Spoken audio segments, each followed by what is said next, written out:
Naquele ano, comeram das novidades da terra de Canaã. Josué 5:12. Os cansados andarilhos de Israel estavam espalhados e finalmente chegara o descanso prometido. Nada mais de tendas, serpentes venenosas, amalequitas raivosos e uivos selvagens. Haviam chegado à terra onde manava leite e mel e comeram do seu trigo. Talvez este ano, amado leitor, esse seja o seu caso ou o meu. A perspectiva é de alegria, e se a fé for exercitada ativamente, será um ano de puro prazer. Estar com Jesus no descanso reservado ao povo de Deus é, na verdade, uma esperança animadora. E esperamos esta glória tão cedo, é felicidade dupla. Estremece os incrédulos no Rio Jordão, que ainda se coloca entre nós e a boa terra, mas temos a certeza de que já vivenciamos mais males do que o pior que a morte pode nos causar. Vamos banir qualquer pensamento temeroso e nos regozijar com enorme alegria na perspectiva de que este ano começaremos a estar para sempre com o Senhor.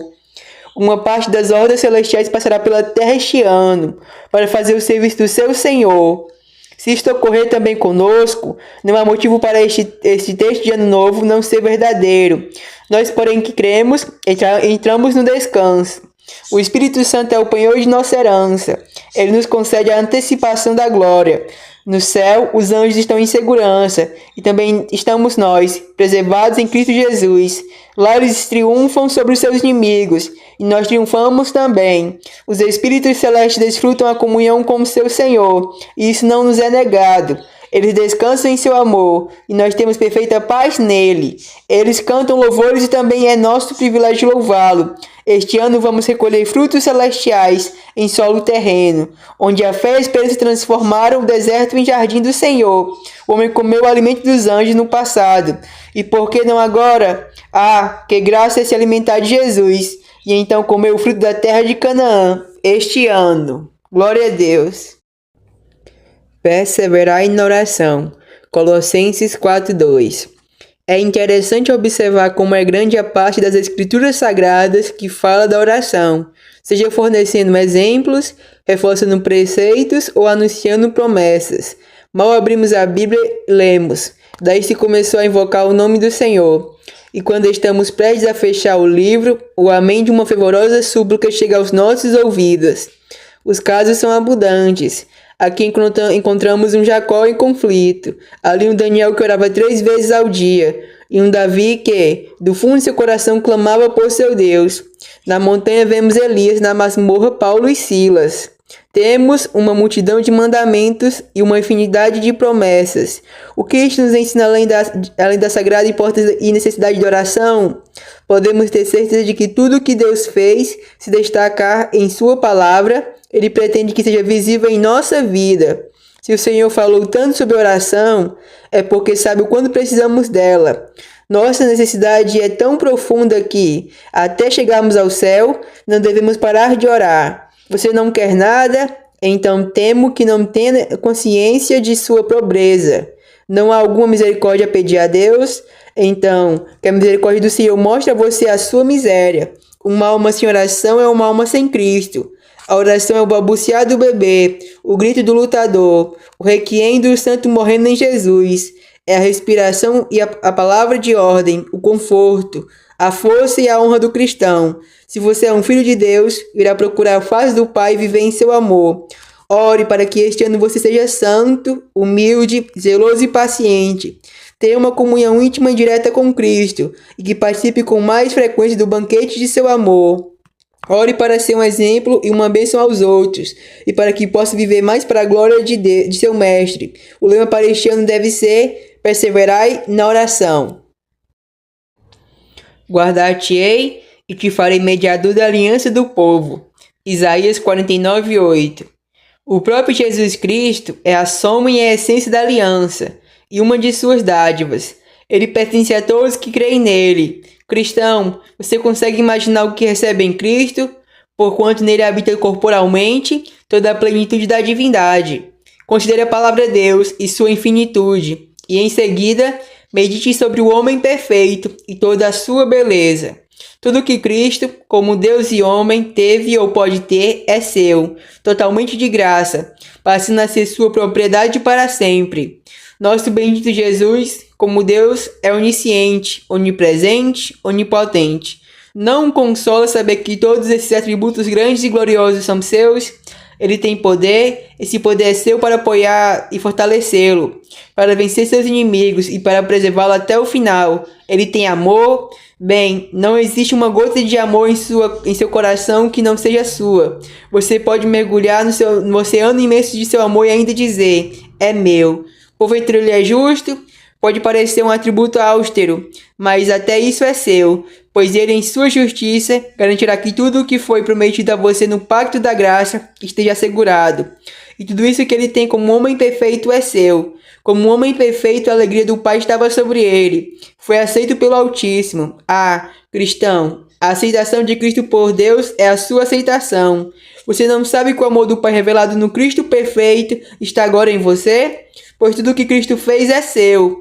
Essa justiça perfeita operada por Jesus quando, em sua vida irrepreensível, guardou a lei e honrou, é sua e a você é imputada. Cristo está na aliança. Meu Deus, sou teu. Que conforto divino. Que bênção saber que o Salvador é meu. No Cordeiro Celestial sou feliz triplamente, e meu coração dança ao som de teu nome. Antes, crescer na graça e no conhecimento de nosso Senhor e Salvador Jesus Cristo. Segundo Pedro 3,18. Crescei na graça, não numa graça apenas, mas em toda graça. Cresça naquela graça raiz, a fé. Creia nas promessas com mais força do que nunca. Permita que a fé cresça em plenitude, constância e simplicidade. Cresça também em amor. Peça que o seu amor possa se tornar maior, mais intenso, mais prático, influenciando cada pensamento, palavra e ação. Da mesma forma, cresça em humildade. Busque ser menor e saber mais sobre sua própria insignificância. À medida que decresce em humildade, busque também crescer para o alto, aproximando-se mais de Deus em oração e tendo um relacionamento mais íntimo com Jesus. Que Deus, o Espírito Santo, o capacite a crescer no conhecimento de nosso Senhor e Salvador. Aquele que não cresce no conhecimento de Jesus, recusa-se a ser abençoado. Conhecê-lo é vida eterna, e crescer no conhecimento dele é crescer em felicidade. Aquele que não se empenha em conhecer mais de Cristo ainda não sabe nada sobre ele. Quem bebeu desse vinho terá sede por mais, pois embora Cristo satisfaça, ainda assim a satisfação é tamanha que o apetite é aguçado. Se você conhece o amor de Jesus, assim como o servo anseia pela água corrente, você também irá almejar o mais profundo de seu amor. Se não desejar conhecê-lo melhor, então você não ama. Porque o amor sempre grita, mais perto, mais perto. A ausência de Cristo é o inferno, mas a presença de Jesus é o céu. Então não se contente sem um maior conhecimento de Jesus. Busque saber mais sobre ele em sua natureza divina, em seu relacionamento humano, em seu trabalho consumado, em sua morte, em sua ressurreição, em sua gloriosa intercessão atual e em seu advento real futuro. Permaneça bem próximo à cruz e descubra o mistério de suas feridas. Um aumento de amor por Jesus e uma maior compreensão de seu amor por nós é um dos melhores testes de crescimento na graça. E viu Deus que a luz era boa, e fez separação entre a luz e as trevas. A luz pode ser boa, sendo que surgiu daquela declaração de bondade, haja luz. Nós que desfrutamos dela, deveríamos ser mais gratos do que somos, e vermos mais de Deus nela e por ela. A luz física, segundo Salomão, é doce, mas a luz do Evangelho é infinitamente mais preciosa, porque revela coisas eternas e ministra a nossa natureza imortal. Quando o Espírito Santo nos dá a luz espiritual e abre os nossos olhos para contemplar a glória de Deus na face de Jesus Cristo, contemplamos o pecado em suas cores verdadeiras e a nós mesmos em nossa verdadeira posição. Vemos o Santíssimo Deus como ele se revela, o plano de misericórdia como ele o propôs e o mundo por vir como a palavra descreve. A luz espiritual tem muitos raios e cores prismáticas, mas sejam elas conhecimento, alegria, santidade ou vida, todas são divinamente boas. Se a luz recebida é tão boa assim, como deve ser a luz essencial e como deve ser glorioso o lugar onde ele se revela. Ó Senhor, como a luz é tão boa, dê-nos mais dela e mais de si mesmo, a verdadeira luz. Então logo haja uma coisa boa no mundo, uma divisão é necessária. Luz e escuridão não se comunicam. Deus as dividiu, não as confundamos. Filhos da luz não devem ter comunhão com obras, doutrinas ou falsidades das trevas. Os filhos do dia devem ser sóbrios, honestos e corajosos no trabalho de seu Senhor, deixando as obras das trevas para aqueles que devem lidar com elas para sempre.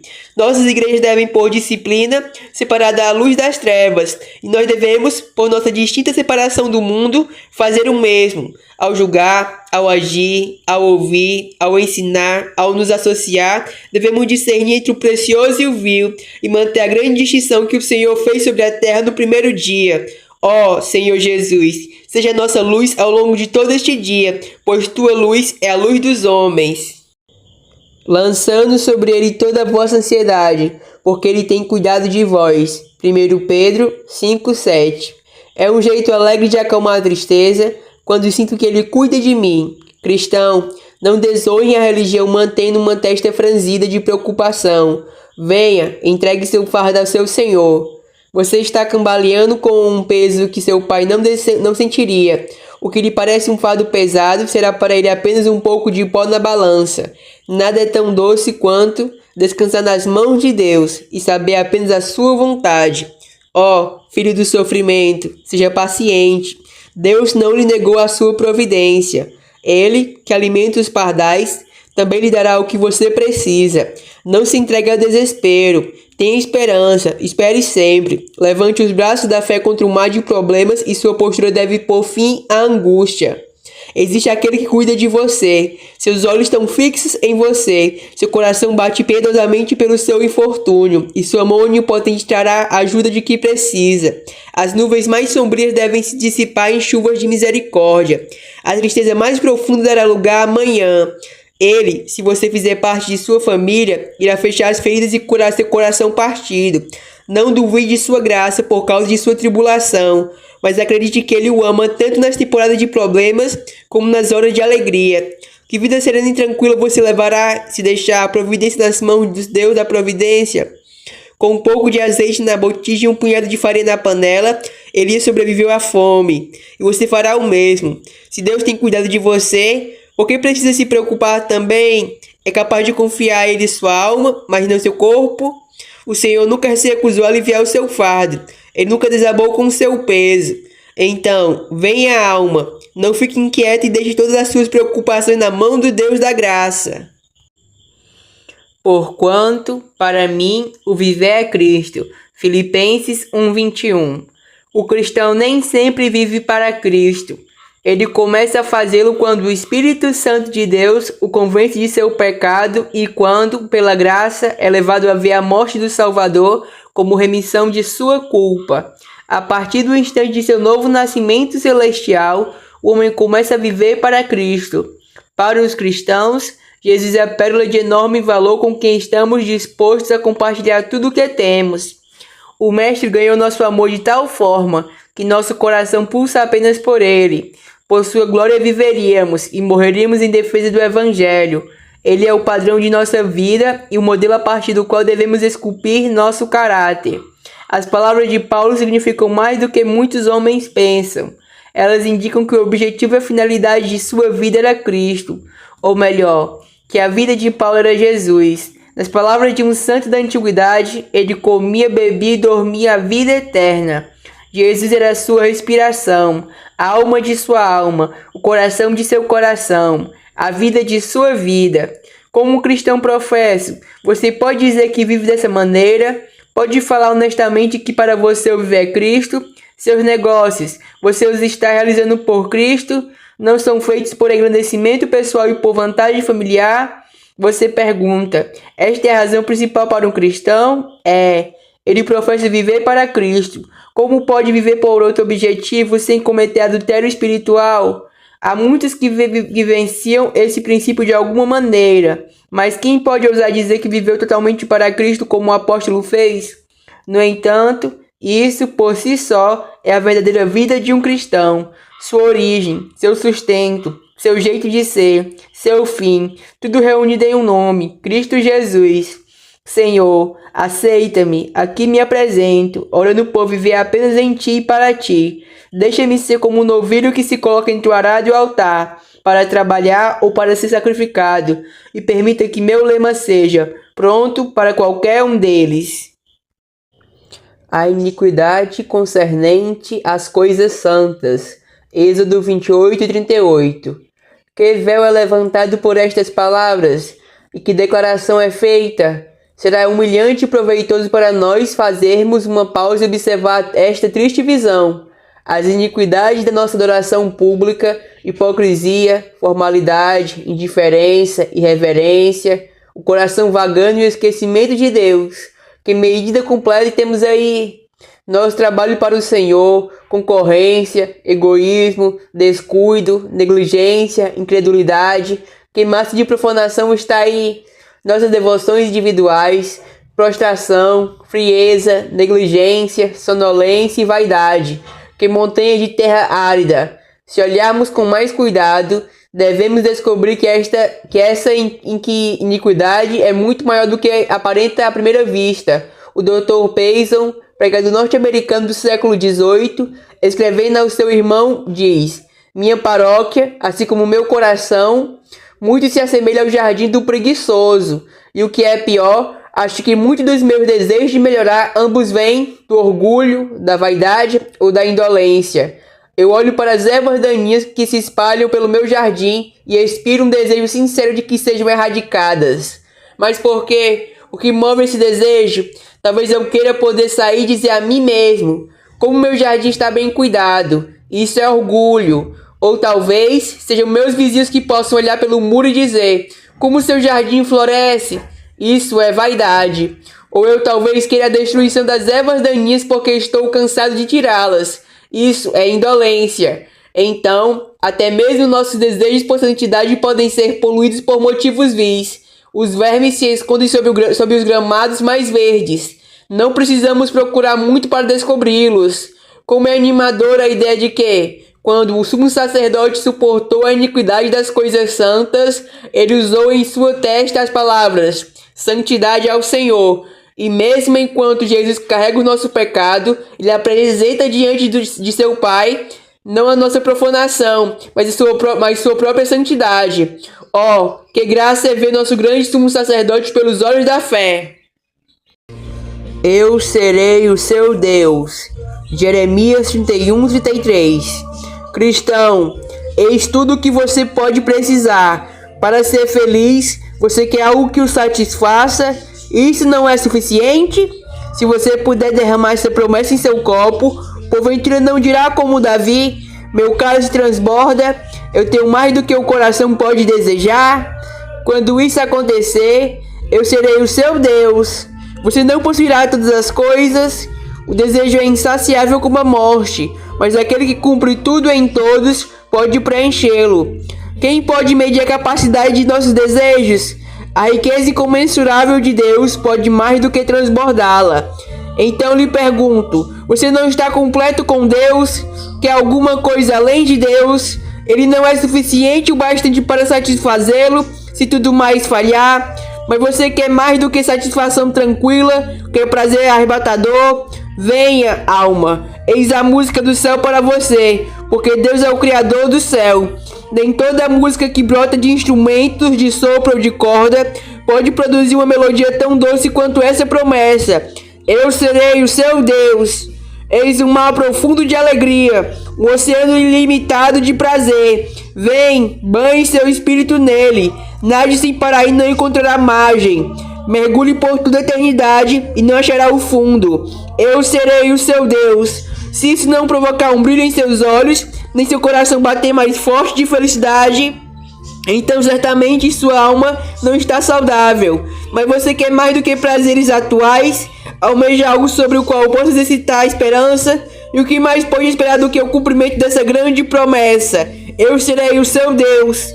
Essa é a obra-prima de todas as promessas. Sua alegria cria um céu aqui e fará um céu lá em cima. Habite na luz do seu Senhor e deixe sua alma ser arrebatada por seu amor. Saia dessa banha e gordura que o seguram. Viva de acordo com os privilégios e regozije-se com uma alegria indescritível. Já agora, a coroa da justiça me está guardada. 2 Timóteo 4:8. Você duvida e diz com frequência: tenho medo de nunca entrar no céu? Não tenha medo. Todos os filhos de Deus entrarão lá. Gosto muito da história de um moribundo que exclamou: não tenho medo de voltar para casa. Mandei todos antes de mim. O dedo de Deus está no trinco da minha porta e estou pronto para deixá-lo entrar. Mas, disse alguém, não está com medo de ter perdido sua herança? Não, ele respondeu, há uma coroa no céu que hoje Gabriel não pode usar, e ela só caberá em minha cabeça. Há um trono no céu onde o apóstolo Paulo não pode se sentar. Ele foi feito para mim e vou usá-lo. Ah, cristão, que pensamento alegre! Sua porção está reservada. Lá está o descanso. Mas eu não posso perder isso? Não, é inalienável. Se sou filho de Deus, não perderei. É tão sério que será meu, como se eu já estivesse lá. Venha comigo, cristão. Vamos nos sentar no topo do Nebo e olhar a terra fértil, até Canaã. Ver aquele pequeno rio no monte brilhando à luz do sol. E além dele, ver os pináculos da cidade eterna. Percebe o país agradável e todos os seus alegres habitantes. Saiba, então, que se pudesse voar até lá, veria escrito sobre uma das suas muitas mansões. Está reservado para tal pessoa, apenas para ela. Ela deve ser trazida para habitar eternamente com Deus. Pobre duvidoso, veja a herança, é sua. Se você crê no Senhor Jesus, se está arrependido do pecado, se o seu coração foi renovado, se é um dos filhos do Senhor, então é um lugar reservado para você, uma coroa guardada para você, uma harpa especialmente feita para você. Ninguém receberá o que é seu, está reservado para você no céu. E terá tudo isso em breve, porque não haverá tronos vazios na glória, quando todos os escolhidos estiverem reunidos. Estes não têm raiz. Lucas 8,13. Minha alma, examine-se esta manhã à luz desse texto. Você recebeu a palavra com alegria, ela mexeu com sua emoção e causou uma impressão vívida, mas lembre-se, receber a palavra com os ouvidos é uma coisa, e receber Jesus em sua alma é bem outra. Emoções superficiais normalmente estão associadas ao endurecimento de coração, e uma impressão vívida da palavra nem sempre é duradoura. Na parábola, uma das sementes cai sobre um chão de pedras coberto por uma fina camada de terra. Quando a semente começou a criar raiz, ela esbarrou na pedra dura. E então, esta passou a colocar toda a sua força em empurrar o broto verde o mais alto possível. Mas não tendo umidade interior vinda do alimento da raiz, a planta secou. É esse o meu caso?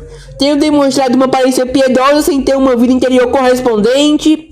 O bom crescimento acontece para cima e para baixo ao mesmo tempo. Estou enraizado em sincera fidelidade e amor a Jesus. Se meu coração permanece endurecido e não fertilizado pela graça, a boa semente pode germinar durante uma estação, mas por fim secará, pois não pode florescer num coração endurecido, intacto, não santificado. Conceda-me temer uma santidade tão rápida no crescimento quanto carente em resistência, semelhante à planta de Jonas. Conceda-me falar do preço de ser um seguidor de Jesus. Acima de tudo, conceda-me sentir a força de seu Espírito Santo.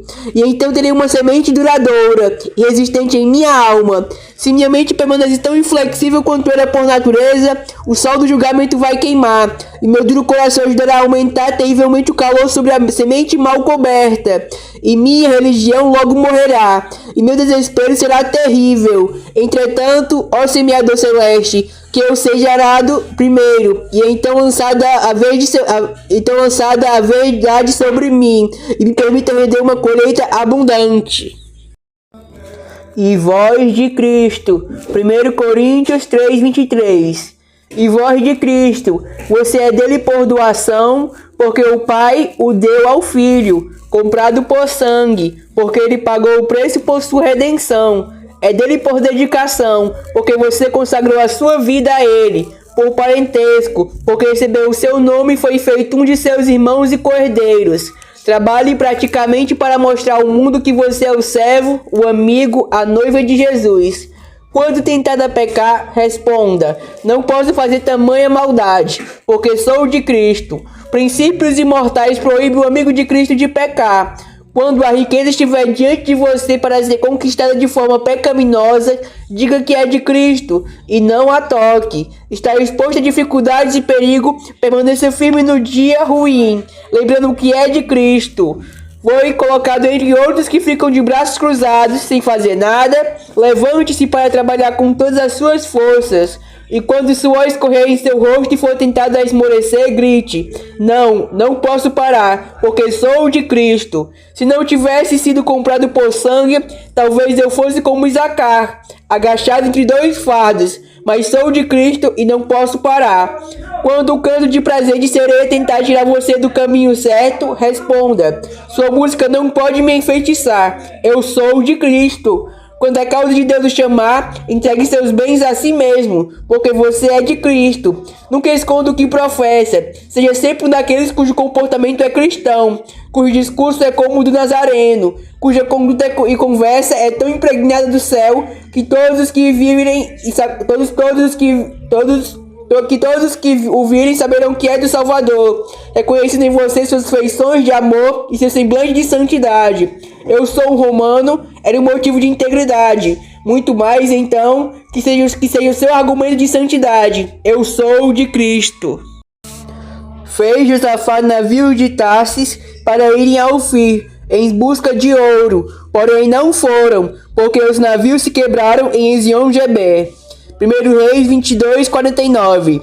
Os navios de Salomão voltaram em segurança, mas os barcos de Josafá nunca chegaram à terra do ouro. A providência prospera um e frustra o desejo do outro na mesma questão e no mesmo lugar.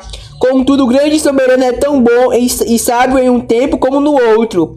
Hoje, ao nos lembrarmos deste texto, que possamos ter a graça de bendizer ao Senhor pelos barcos quebrados em Ezion-Geber, assim como pelos navios fretados com bênçãos temporais. Que não invejemos os que têm mais sucesso, nem choremos por nossas perdas como se estivéssemos sendo especialmente testados. Como Josafá, sejamos especiais aos olhos do Senhor, embora nossos planos acabem em desapontamento. O motivo secreto da perda de Josafá também é digno de atenção, uma vez que é o caminho de boa parte do sofrimento do povo do Senhor. Foi sua aliança com uma família pecadora, sua amizade com pecadores. Em 2 Crônicas, a Bíblia relata que o Senhor enviou um profeta para declarar: porquanto te aliaste com Acasias, o Senhor destruiu as tuas obras. 2 Crônicas 20:37. Foi um castigo paterno que, aparentemente, se tornou uma bênção para ele, já que no versículo seguinte de nossa leitura, o encontramos recusando-se a permitir que seus servos navegassem nos mesmos barcos com aquele rei malvado.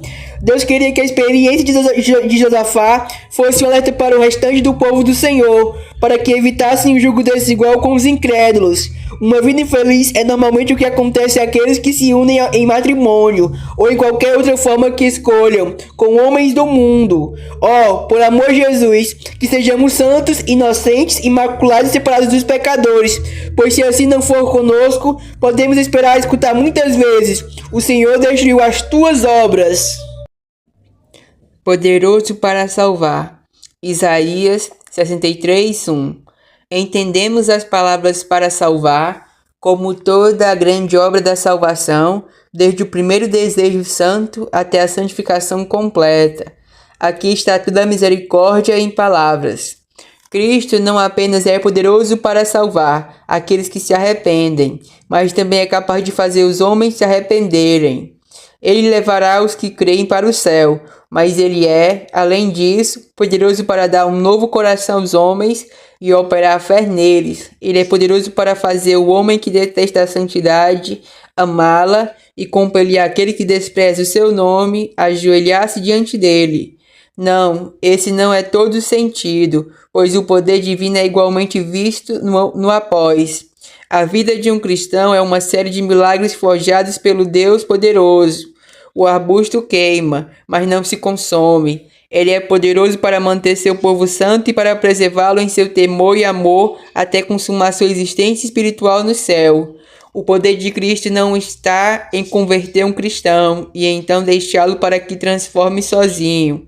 Mas aquele que começa a boa obra, a leva adiante. Ele que concede o primeiro germe de vida numa alma morta, prolonga a existência divina e a fortalece até que rompa todo e qualquer vínculo com o pecado, e a alma deixe a terra, aperfeiçoada em glória. Cristão, isso é encorajamento. Você está orando por algum amado? Não desista de suas orações, pois Cristo é poderoso para salvar. Você é incapaz de recuperar o rebelde, mas seu Senhor é todo-poderoso. Segura esse braço poderoso e o levante para levar adiante a sua força. Sua própria situação incomoda? Não tema, pois sua força é suficiente para você. Seja para começar com outros ou para levar adiante a obra em você. Jesus é poderoso para salvar. A melhor prova disso está no fato de ele ter salvado você. Que maravilhoso descobrir que ele não é poderoso apenas para destruir. Faze como falaste. Segundo Samuel 7:25. As promessas de Deus não devem ser postas de lado, como um papel velho. São destinadas ao uso. O ouro de Deus não é dinheiro do avarento, mas cunhado para ser negociado. Nada agrada mais ao nosso Senhor do que ver suas promessas em circulação. Ele ama ver seus filhos trazendo-as e dizendo: Senhor, faze como falaste. Glorificamos a Deus quando rogamos por suas promessas. Você acha que Deus ficará mais pobre por dar-lhe as riquezas que prometeu? Sonha que ele será menos santo ao dar-lhe santidade? Imagina que ele será menos puro lavando você de seus pecados? Ele disse: Vinde, pois, e arrazoemos, diz o Senhor. Ainda que os vossos pecados sejam como a escarlata, eles se tornarão brancos como a neve. Ainda que sejam vermelhos como o carmesim, se tornarão como a lã. A fé se apega à promessa de perdão e não protela dizendo: esta é uma promessa preciosa. Será que é verdadeira? Mas vai direto ao trono com ela e clama: Senhor, eis a promessa, faze como falaste. Nosso Senhor responde: seja feito como você deseja. Quando o cristão agarra uma promessa, se não levá-la a Deus, ele o desonra. Quando ele corre para o trono da graça e grita: Senhor, não tenho nada a meu favor, além disso, faze como falaste. Então seu pedido deve ser atendido. Nosso banqueiro celeste se alegra em descontar seus próprios cheques. Nunca deixe uma promessa enferrujar. Tire a palavra de promessa de sua bainha e use-a com veemência santa. Não pense que Deus será perturbado por você, inoportunamente ficar lembrando de suas promessas. Ele ama ouvir os gritos das almas necessitadas. Ele tem prazer em conceder favores. Ele está mais pronto para ouvir do que você para pedir. O sol não se cansa de brilhar, nem a fonte de jorrar. É da natureza de Deus cumprir suas promessas. Então vá de uma vez ao trono faze como falaste.